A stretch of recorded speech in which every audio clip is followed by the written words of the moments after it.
간호사가 아기를 높게 들더니 내동댕이 치듯 내려놓고 다시 다리를 들어 거꾸로 세웁니다. 모두의 축복 속에 태어난 지 불과 닷새 만에 아영이에게 벌어진 일입니다. 의식불명에 빠진 아영이 정밀 진단 결과는 두개골 골절과 외상성 뇌출혈. 당시 경찰은 곧바로 수사에 들어갔지만 결론을 내고 사건을 검찰에 넘긴 건 11달이 지난 지난달 25일입니다.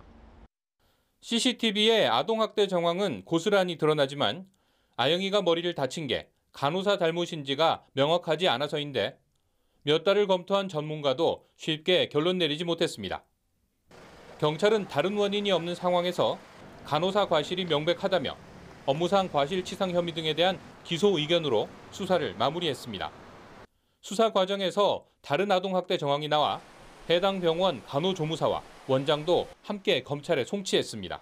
그건 아동학대를 볼 수 있다. 그렇게 이제 판단을 해가지고 이제 간호조무사를 또 행사 입건을 했고 병원장도 같이 의료법이라든지 아동복지법 양벌 규정에 따라서.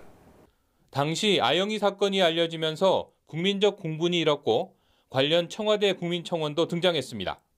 이에 정부는 철저한 수사와 신생아실 CCTV 설치 의무화 등 유사 사건을 막을 대책을 검토하겠다고 답변했습니다.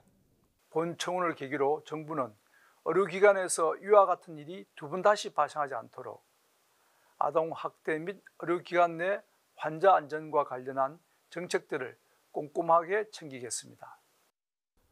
하지만 아직 뚜렷한 움직임은 없는 상황입니다. 또 지난 2월에는 신생아실에 CCTV 설치를 의무화하는 의료법 개정안도 발의됐지만 20대 국회 종료와 함께 자동 폐기됐습니다.